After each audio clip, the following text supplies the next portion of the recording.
Hello, everybody, and welcome to Good Stuff. Happy to be with you today, and thankful you're spending some time with us. I'm really looking forward to today's guest. Bob Richey is an up and comer here in college basketball. Bob is the head men's basketball coach at Furman University, and just recently ESPN ranked the best young coaches in college basketball. Called it under 40, and Bob was ranked number 5. Welcome to the show, Coach. Good to have you. Kevin, appreciate you having me on, and look forward to having a conversation. Well, hey, I just want to tell you first before we dive into a little bit about your story. Congrats on the honor. I think it's a nice recognition for you and your program. Plus what's on the horizon for you. So that's exciting. Well, it's it takes a lot to have success, as we all know, and in our business, usually they give all the attention to the head coach, but it's a great staff. It's obviously we've got great players, and we've started at the bottom with this journey, and I think 5-6 years ago we're 342 in the RPI and in POM, and so the part a lot of times in sports we always focus on the destination when we always know that the best part of it is the journey, and the journey of building this from the ground up has been a lot of fun.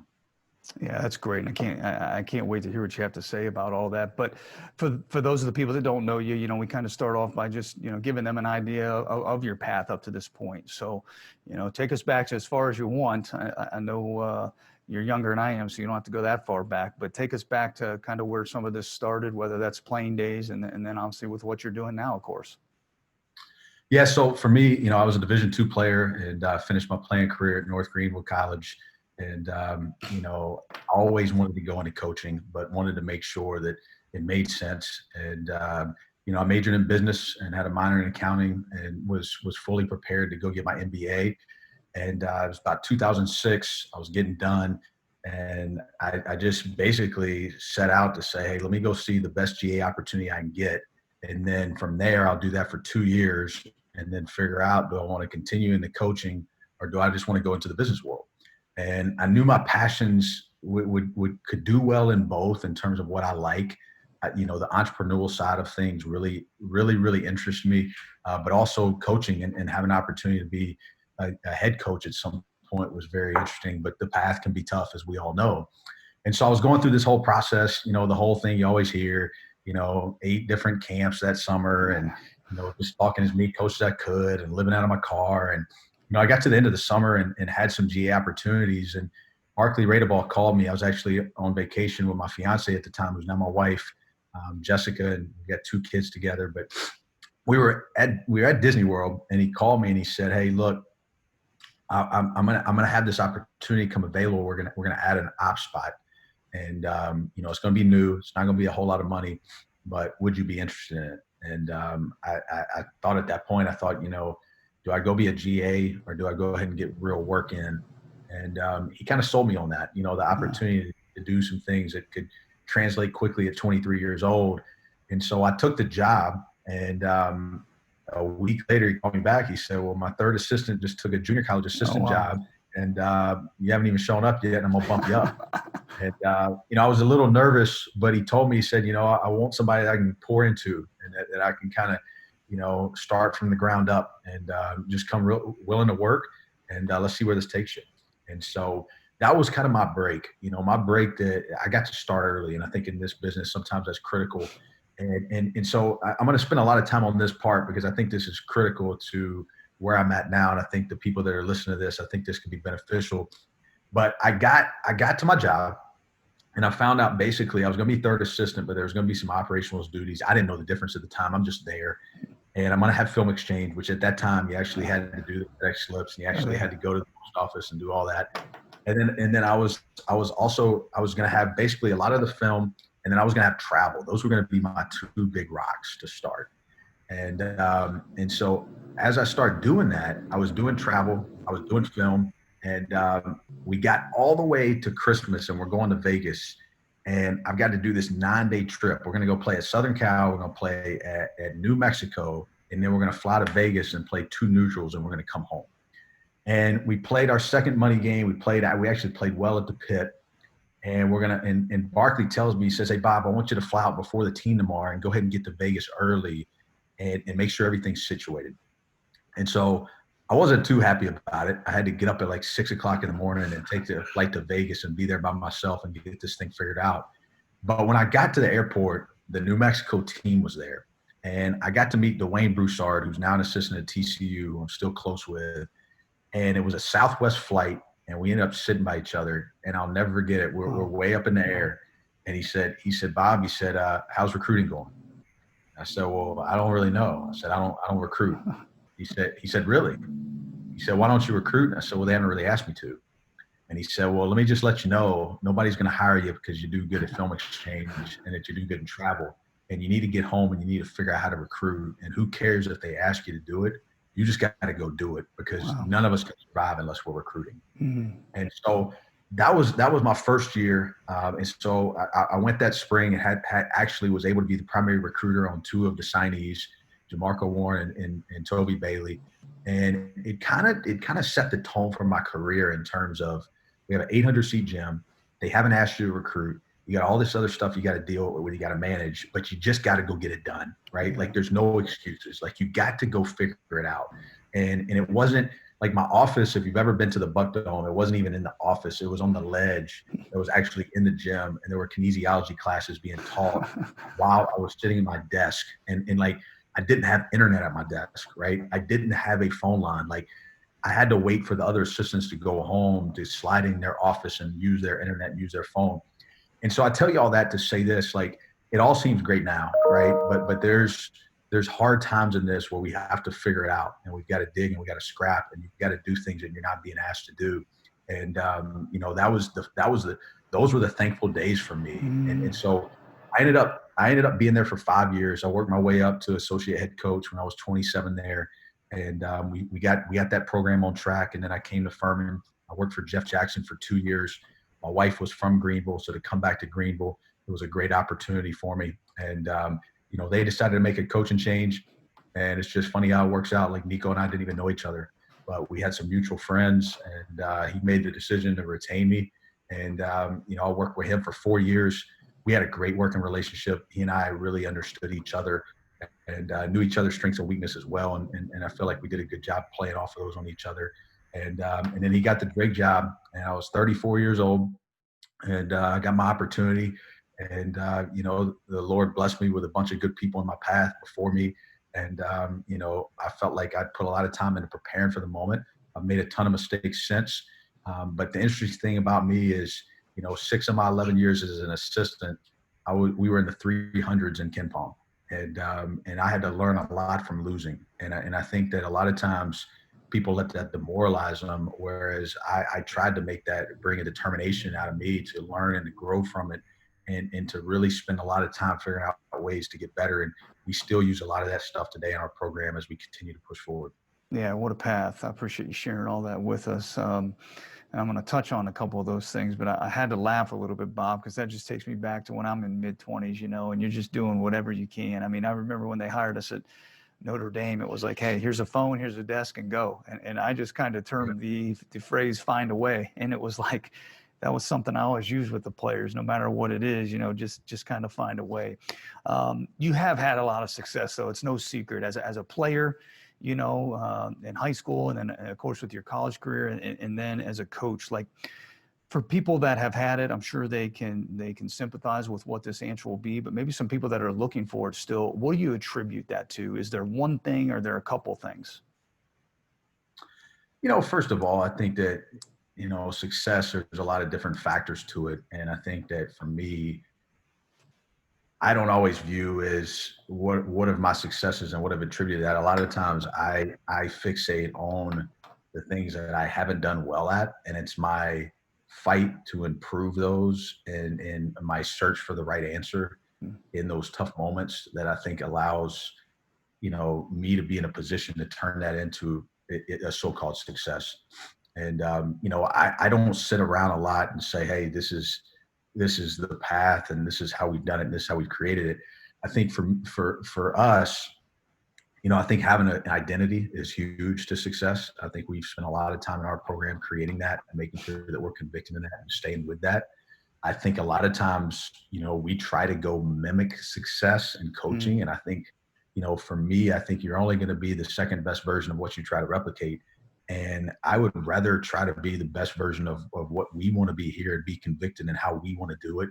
And so we're not always searching, we're not always going out there trying to change, and we're not trying to find the next thing. Like we're trying to create something that's unique, and we're trying to create something that's exclusive to us. And, I'm constantly learning. I mean, for me, I watch, I mean, I tell our staff, I kid with them all the time. I'm my own video coordinator. I watch as much film as anybody on our staff. I've always been that way. It's something film is my hobby. Like I love mhm. it. I enjoy it.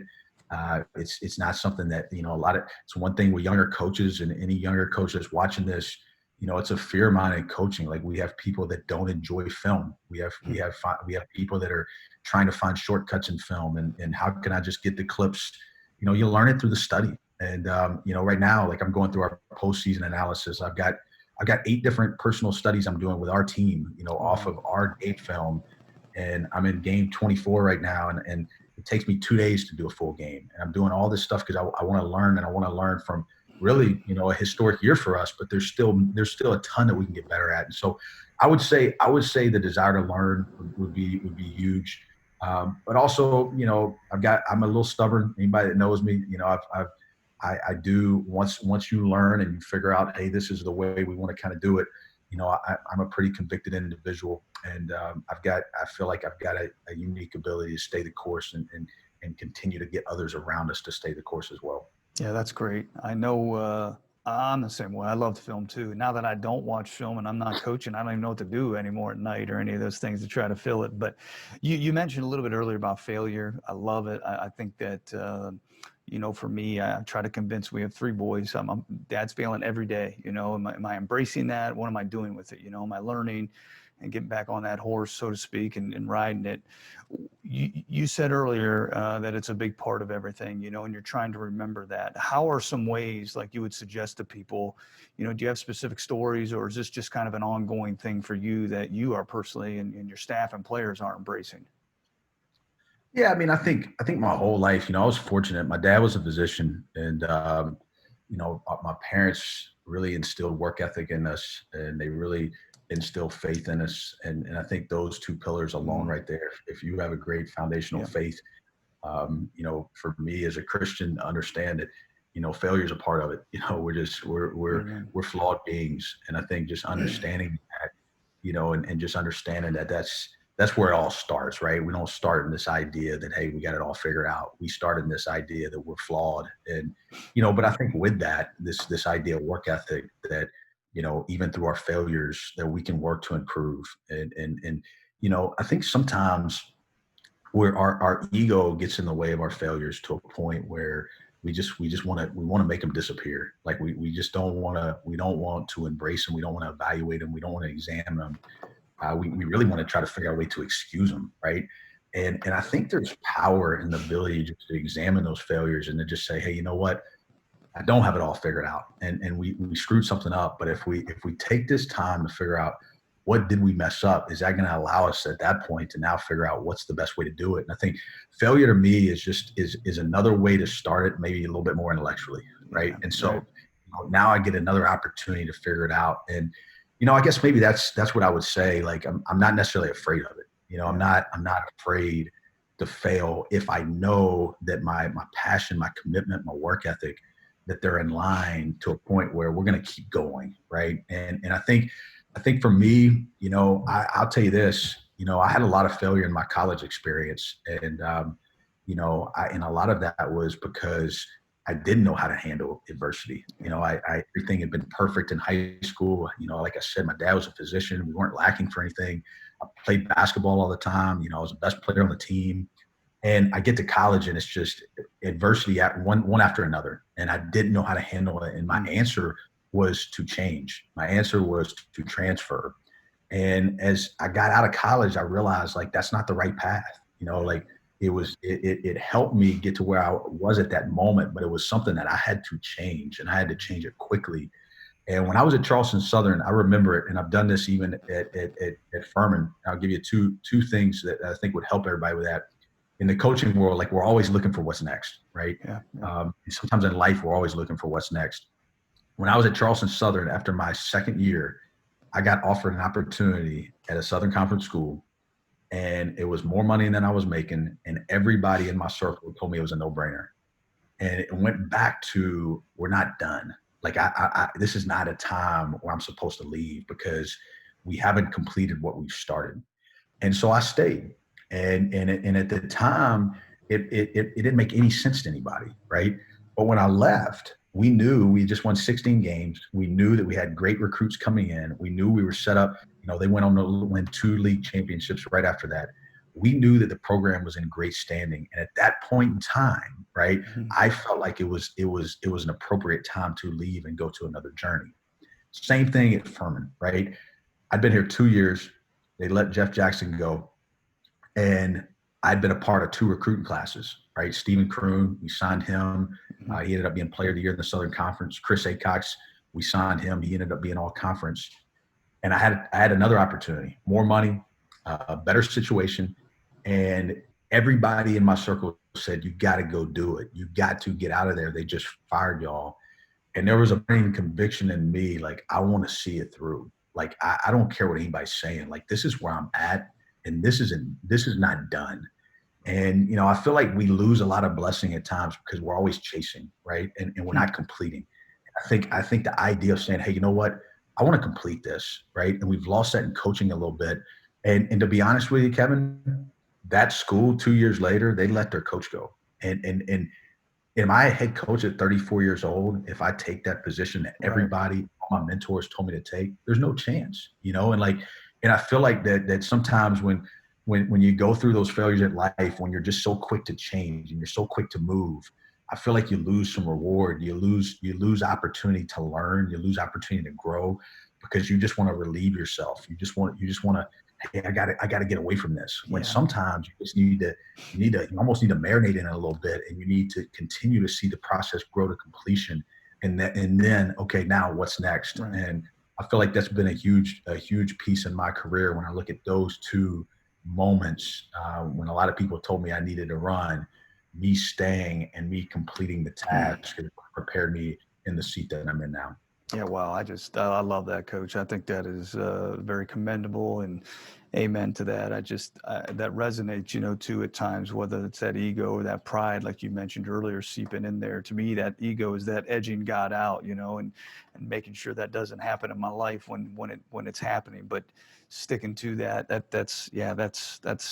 that's great. That's great. Now you've mentioned the recruiting, and I think the one thing that's impressive, with your resume, and that I love the early recruiting stories. So maybe it's something that just popped. But I remember my first year. I mean, I was 25. I think I told you before, and it's like I asked a guy that was a veteran. This guy's in his 60s, been a head coach. I said, "What's it going to take?" Well, I need to know. Tell me. I'll do anything. And he said, "Well, 90% of it is recruiting. You got to have players." And I said, "What's the other 10%?" He said, "Scheduling. If you got anybody on your schedule you can't beat, get them off." But recruiting, as you know, is so important, and you've got a track record of being so good at it.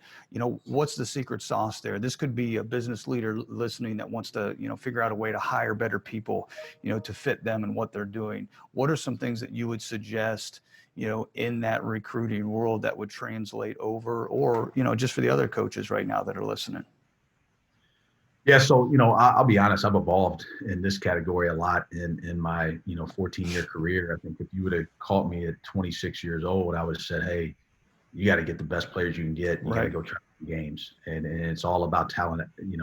It's all about talent accumulation, and just go get as much talent as you can and let those guys go do what they do. I think from there, I started to get in this idea as an assistant of like, hey, this all comes down to coaching. Like we got to make sure our schemes are unique. We got to make sure we're detailed. We got to make sure we're thorough. We got to have better schematics than everybody. And then as I've grown, and especially now being in the head coach side of things, what you realize is there's a lot of people that debate which one is it. And at the end of the day, you have to have both, and I think that the two have to make sure you have to be at your best in both categories, because, it is about talent. We all know that we need a certain level of talent to be successful, right? But if that talent's not being developed, and if they're not being put inside schemes where they can be successful, then that talent is only going to get you so far. And so for me, like where I'm at now and in my position now, what I would say, you know, as you're going out looking for the players that you feel like you need to make your team great, as you're going out there as a company looking for employees to make your team great, what's the specific criteria that you feel like you need, right? Like what is the criteria that matches your identity that's going to get you to where you need to be, right? And I think what we do is we just say, hey, I want to get the best. I want to get a talented individual. Yeah. But we don't really sit down and this is in athletics a lot, and really define that criteria of what are non-negotiables. And then you know what? If it doesn't line up, we're just not gonna do it. And so, for us in basketball, one of our big deals is can't shoot, don't recruit. It's real simple, right? And so that's because that's how we play. Like we shoot a lot of threes. Our spacing depends on people being able to extend the floor. And so if we go and we say, hey, this guy's really talented, he drives the ball better than anybody, he can get a bunch, he's unbelievable, but he can't shoot, it's not going to fit inside our deal. Same thing with character. Like I hesitate to use the word character because we diluted it so much. Everybody has character now, right? Like everybody, like what does that mean to you? What are the specific character traits that you have to have in your program? And what are the values that you believe in? And then if you see something that doesn't match those values, are you willing to walk away, right? Because a value is only a value when it's tested. And you can have all that stuff on the board and on your shirts and on your walls, but when it's tested, that's when you find out if it's a value or not. Because if it's tested and you don't hold it, then it's no longer a value, right? A value is only a value once it's tested and you said, hey, this is what we're sticking to. And I think that you have to have those values that you just understand in the organization. Like we're not bending here. And, so for us, that's critical. And, it's one of those situations where it's something that we've got to stay the course on. Yeah, for sure. And then what would you say is the separator? You've been around a lot of really good players, and you've even, whether you've had them on your team, you've seen them. What do you see in the day-to-day interaction with that separates them from the rest of the pack? Two things I'd tell you there that I've seen that I really feel like separate in terms of when you're talking about the elite. I think first, the ones I've been around, they have a unique desire to learn. And I think sometimes we forget, improving and learning usually go hand in hand. We all have this idea that, hey, we gotta always get better. We gotta always improve. But then we don't always show this great appetite to learn, right? We don't always lead with the humility that, hey, we've got to learn. And most of the great ones, they're obsessed with film and study and reading and watching and learning. And that's how they figure out, okay, this is how I got to improve. So most of the ones I've been around, that first thing you would say is they've got a desire to learn, and they're highly intellectual, right? They're just, it starts with the mental side. And then the second piece of it, I would say, is they've got a desire to put the work in, right? They've got this desire where, hey, I've learned what I need to learn. I know what I need to know. I've studied to a unique degree, but now I'm actually going to go fulfill the workload. And, that sounds so simple, but it's so hard to find people that really are going to go out there and put the necessary work in and really be deliberate, on a daily basis of their improvement plan and say, hey, this is what I'm trying to do today to get better, and really fixate on those marginal gains. Yeah, that's great. What about then, Bob, would you say in terms of, your role, and just some components that you have to display as a leader, or maybe even, out of your players, some things that you're looking for? What would be some things that are important for any leader listening in that area? In terms of what we're trying to get out of our players? Yeah, or even like some things. So there's certain things about leadership maybe that you need to display on a daily basis, or what you're looking for maybe out of those leaders on your team. Yeah, I think one of the, leadership is hard. It's not easy, and we all know that. We all want to be leaders, but at the same time, the first thing with leadership comes the responsibility of failure. And I think, being able to handle that weight and what I'll tell you, what I've learned in my 3 years, and I don't mind being vulnerable in this context, but this past summer after my second year, we just beat Villanova, we beat Loyola, we were ranked for the first time in the top 25 in school history. Kevin, I don't mind admitting this on here. I got to the summer, man, I was miserable. I was a mess. and we went to the Bahamas on a summer tour. We didn't play great in terms of my standard. And, we lost Matt Rafferty, who was our best player and, one of the best all-timers at Furman. And, I just had this fear that just overtook me. And it was just, what if we can't keep winning 25? Like, what is this going to look like? And what are people going to think of me? And, can we hold this high? And, we were going to start this season at Gardner-Webb, and then we had Loyola at home. And I'd wake up in the middle of the night, like, what if we're 0-2? And it was like, I just lost grip, and when I finally took a second to evaluate, like, why have I lost grip? Why have I lost perspective? What it came down to is, as a leader, I wasn't taking care of myself to the degree to make sure that I was in position to lead everybody the best they could be led. And I was putting so much energy. I was consumed. I mean, I was like nonstop. I mean, I thought I had the unique ability to just, not sleep, not work out, not eat like everybody else was eating. And I just thought I was unique. Like, I was different. Like, I could just go. And so I could go off of 5 hours of sleep. I didn't have to work out. I didn't have to do all this stuff. And I could just outperform, and I could outwork you. And then it all hit me, right? It just all imploded on me. And, I really had to do a lot this year to make sure that I was right first. And I'll tell you this, from a leadership standpoint, there's nothing you can pour into anybody out of an empty cup, right? Like there's nothing, like, you've got to make sure there's something in your cup as a leader. And really, for me, this year, I had a routine in the morning that I stuck to. I made sure that I got my sleep. I got the right amount of sleep. I got a workout in the morning. I got a bike. I put it in my basement. I started doing things that, for me, it was that, hey, you know what? I'm going to take care of myself mentally, spiritually, emotionally. And then I'm going to make sure I have better balance so that when I am around my team, I can lead them better. And, I'll tell you, I felt better in February than I did in November. And usually it's the opposite for me. The first 2 years, you feel great at the beginning of the year, and you get to November, or you get to February, and you're just exhausted. So the first thing I would say is, don't forsake self-care and leadership. Like, whatever that means for you, you've got to make sure that you are doing what you need to do from a leader standpoint to make sure you're in a position for yourself to lead at the degree you need to lead at. The second thing is, I think you got to have confidence in this.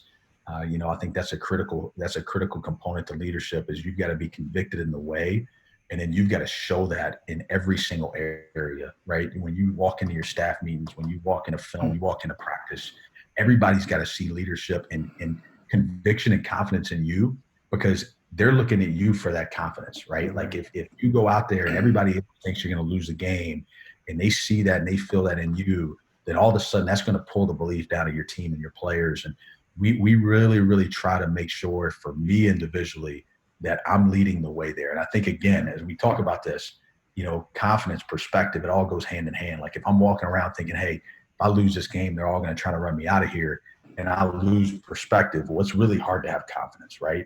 But if I know that my job as a leader is to help my staff and help my players and help them be the best versions of themselves, and that our way works, well, I can have confidence in that, right? And so, confidence is critical. I think leadership, communication is huge. I think the ability to communicate, practicing communication. I tell assistants all the time, if you can go speak to a group of 10 people, if there's an elementary school, middle school, if there's a youth group, any single thing that you can go speak at it, because leadership is communicating, and it's all day and it's nonstop. It's all day and it's nonstop. And if you look at the best leaders out there, right, that's one thing you're usually going to be able to say about them, is they know how to communicate. And I think that's something that we've got to continue to invest in as coaches. But those are three, and I would say also, as I've already alluded to, like, just keep learning. Like, don't ever get complacent. Don't ever get content. Keep figuring out ways to get better. And, I think that's a good balance. We could talk about that. That's a whole nother conversation. But I think there's an art to constantly searching, learning, growing, right? But not always recreating your system. Like, because a lot of times when we're exposed to a lot of information, that gives us a propensity to change, right? And you've got to be able to look, search, learn, but it's all to just to make your identity a little bit better, right? And to make sure that you have boundaries in what you're trying to do, because if you don't have boundaries, you're going to be all over the place, right? And then you're going to be out there searching, but it's almost that whole river flood analogy, right? Like the flood, just you got water everywhere, right? Whereas if you got the river, you got it focused and you got boundaries on it, and it's going with force. And I think we got to think of our learning that way. Like there's programs I'm going to watch, and there's programs I'm not going to watch, and it's not because one's a good coach and one's a bad coach. One just doesn't fit our identity, and when one does, and I think that's a mistake we make a lot in coaching. Oh, well, they made it to the championship. Let's all go watch them. Yeah. Well, does that fit how you want to do it?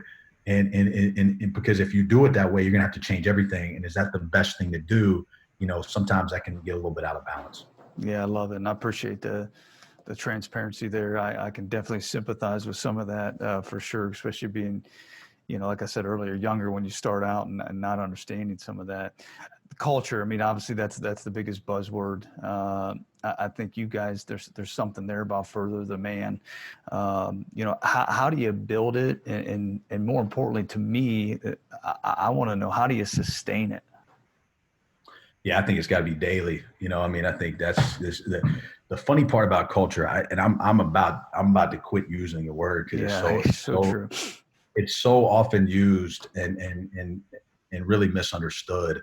But for us, we do talk about it. We feel like it's a competitive advantage for us, and we feel like that we have real culture. But it's something that for me, like if you break down the word culture, right? Like the ending URE is the process of, right? And then the word cult means to grow, right? So it's really simple. Like it's the process of growing, right? What is your process of growth? And then are you evaluating that every single day, right?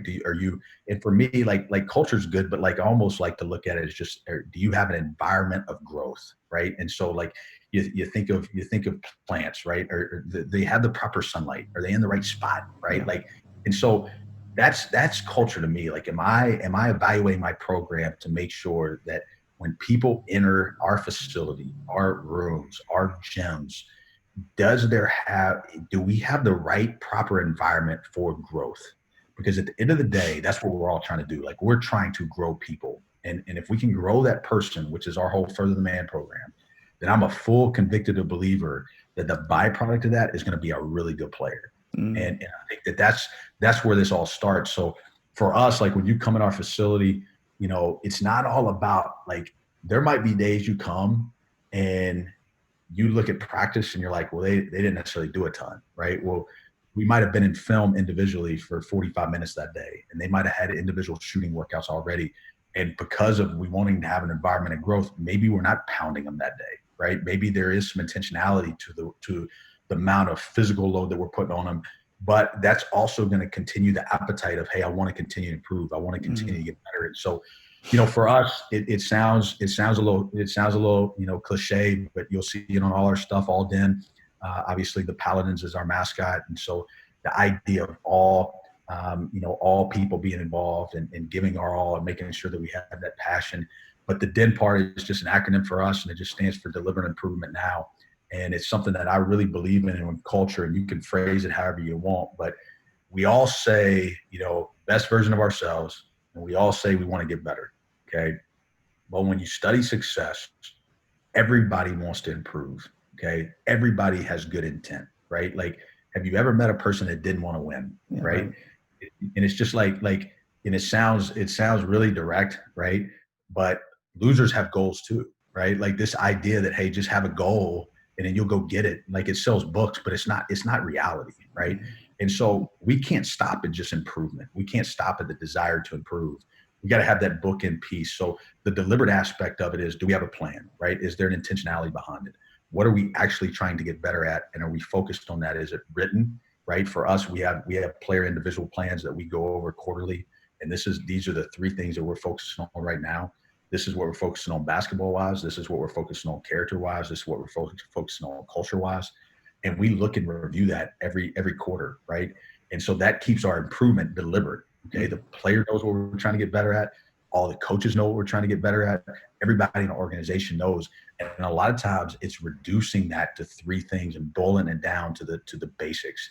And then the last piece is where, in my opinion, you got to fight society hard on this idea of now, right? Like, is there immediacy? Is there urgency? Is there every single day mentality behind that, right? So the desire to improve, the plan, but then the immediacy with all that, right? Yeah. And that's if you can get all that and you can really get that going to where 365, hey, we're deliberate, we're trying to get better, and it might be the smallest of marginal gains, but now all of a sudden in a year, where are we going to be, right? And I think that's the trick, right? Can I convince kids on May 20, whatever, May 21st, May 20th, that hey, you got to go get better today, right? And then create an appetite where they want that, where they desire that, right? And they start looking for it. And so we had a recruit sit in, now they're letting you, they're letting recruits sit on some of these Zooms. And we had a recruit sit on our culture call yesterday, and our team's going through a book, the legacy book by the All Blacks. And, and our players lead the whole thing. Like Noah Gurley led the whole conversation. Coaches sitting back, we didn't say a word, and we got done. And the recruit was just shocked. I mean, he couldn't believe it. He was like, I can't believe the depth of the conversation and what these guys are talking about. But it's just been years of just creating that culture of, hey, this is what we want to do. We want to learn, and we want to figure out ways where we can have marginal gains. And that's culture right there, right? And that's what I tell the guys all the time. Like our culture will be defined today by how we go in the weight room, right? Like it's not some static thing that, oh, we have great culture. We're going to find out if we have great culture right now when we go lift weights, right? We're going to find out if we have great culture when we watch film today. We're going to find out what our culture is like when we practice. And your process of growth, your environment of growth that you're creating, I think that's the key to it. And then just understanding, like, it never stops, right? Like there's not an endpoint to it. You got to keep pushing. You got to keep finding different ways to grow. What about you personally then? Like, what are some ways that you are growing? Are you reading books? You're listening to podcasts? You're talking to other, coaches? What would you say if somebody can take away from that? What is it for you? Yeah. So yeah, I'm constantly, I'm a big reader. I try to minimum go a book a month. I go through books slower. I'm not really a guy that's trying to get through a ton. I try to go through them slowly, and, really I take all my notes and I type my notes, and, I try to keep it pretty organized. What I've done with this period is I've tried to grow in some areas outside of my craft. And I think that I'm working really hard at my craft, but also what are some areas that I can challenge myself outside of my comfort zone, and maybe even outside of my craft, to create a little bit more balance for me in this time of pause.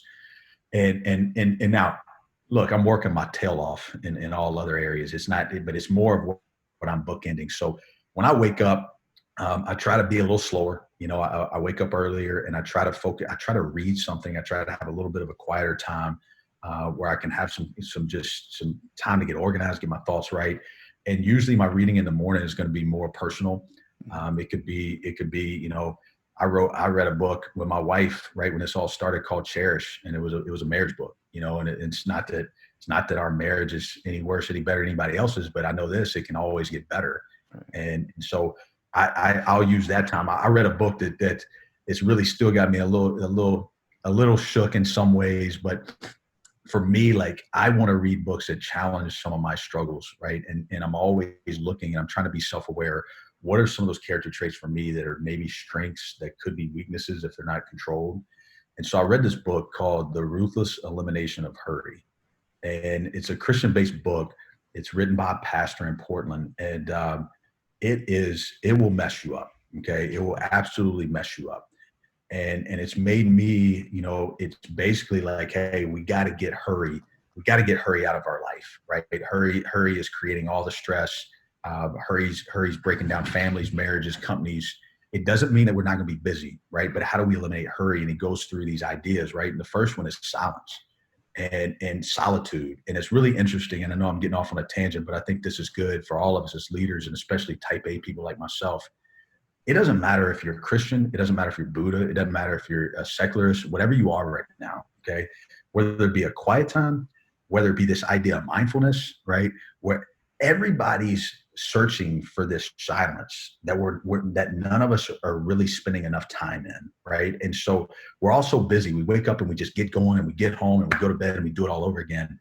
But are we taking pauses, right? And are we having this ability to be silent, right, without the cell phone? Are we putting some restrictions on the cell phone? Are we putting it aside, or is it really overtaking our whole life? And those are challenges for me. That's stuff that I've got to get way better at. And I've been able to try to instill some of that. Don't pick up your phone in the morning until you've had that quiet time, right? Like, don't even look at it. Just get up, have that time, get your day going. And that's been really, really good for me. So I've used that time in the morning. I'm reading, I've read a Tim Keller book that's really good about your work and making sure that your work aligns with purpose. And then what I do the rest of the day, a lot of that's put to my craft. As I've alluded to, I'm going through our season really slowly. I've got like 8 or 9 different studies I'm doing to try to figure out a couple areas that we're a lead at. Our 2-point field goal percentage, we've been 4th, 6th, and 8th in the country my 3 years. Wow. And I'm trying to figure out exactly why that is, right? But at the same time, like this year, our 2-point field goal defense was awful. And so I'm looking at all that. And I'm trying to figure that out. I'm looking at every single layer of our offense and breaking down all the different efficiencies. I'm studying 2 different programs. I've got myself in a bunch of different coaching Zoom clinic deals. My predecessor, Nico Medved, and one of my mentors, Lenny Acuff, we get on every other week and we all kind of coach similarly and have a lot of same thoughts and we challenge each other. So, my day is right now, like, how can I grow personally? But then trying to figure out with our team, that balance, of just how can we help them grow in this time and during this pandemic. Well, not that I need to validate it, but man, I second that quiet thing. I've now injected that into my life daily. I feel like I'm talking in a mirror here with a lot more hair. But I can't say enough about it. I mean, it is a game changer. So, and I'm gonna, this ruthless elimination of hurry, I'm gonna order that on Amazon when we're done here. Hey, I want to take you through just kind of a rapid fire to finish. I call this 3-pointers fittingly, right? Instead of all your players shooting it here, I'm going to dish off to you and let you shoot a couple. But and if you go a little longer on some of these, that's fine too. But first thing, if people could take one thing, if they could learn one thing from this talk and just hold on to it, what would you want it to be, Coach? Just always strive to be the best you can possibly be in all areas, and spend a lot of time making sure that you're working as hard as you can in all those areas of your life while not losing balance. Good. Second thing, if you could step in my shoes, what would have you asked yourself that I didn't ask today? That's a great question. Put me on the spot there. You asked me a good bit. Man, I'm drawing a blank there. Maybe we talked about a lot of the things that have gone well at Furman. Maybe in the midst of the success that we've had in these 3 years, would have been some struggles. Would have been some of the moments that, well, everybody, that's what everybody keeps telling me is, man, you got all the success. I mean, I feel like we've had a bunch of different adversity that we've had to deal with, but right. Maybe looking at some of that other stuff.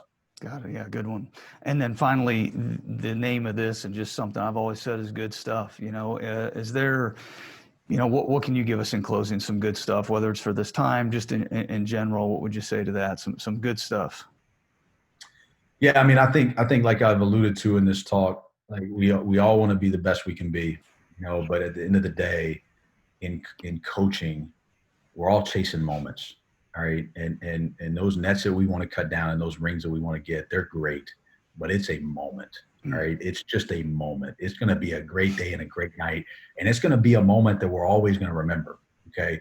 But it's not going to be a destination. And I've lost a lot of games as an assistant. I've won a lot of games and I've enjoyed a lot of big wins.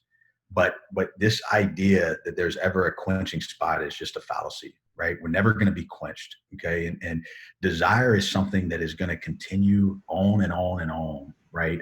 And my challenge to everybody is as we chase to be the best we can be, what's the purpose behind everything we're doing? Right. Like what is at the end of the day, what is it? Is it just desire? Is it just, hey, I want to have all this stuff, and then I think if I can get to this particular moment, I'm going to have all this happiness? Or are you really sitting back and saying, hey, I want to be the best I can be, but at the same time, I want to make sure this is tied into a bigger purpose. And for me, that's my faith and that's my family. And it's easy for us to say that, but I want to make sure in this pandemic, when we had the ability to pause, can we all come out of this better? I agree with all that language.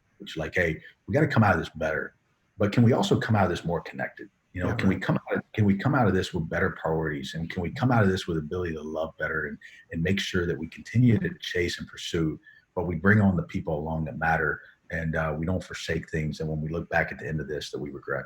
Man, I love it, Coach. Hey, thanks a ton, Bob. I just congrats on all this success, though, that you guys are having down there. I mean, it's obvious to me, and just spending some time with you, why it's happening.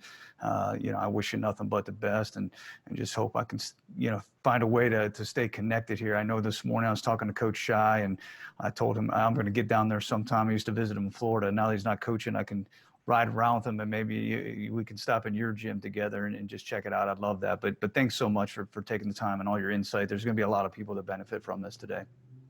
Well, anybody that wants to reach out to me, I'm pretty accessible, and Twitter might be the easiest way. It's probably even easier than email. But Coach Richey, Richey, if you follow me on there, and then my email is bob.richey, Richey @furman.edu. And if there's anything we can do to help, anything we can do to serve, we'd love to. And feel free to reach out. All right. Hey, thanks again, Bob. And hopefully you can check out Furman this year and the continued success that they'll have. But we appreciate you joining us today.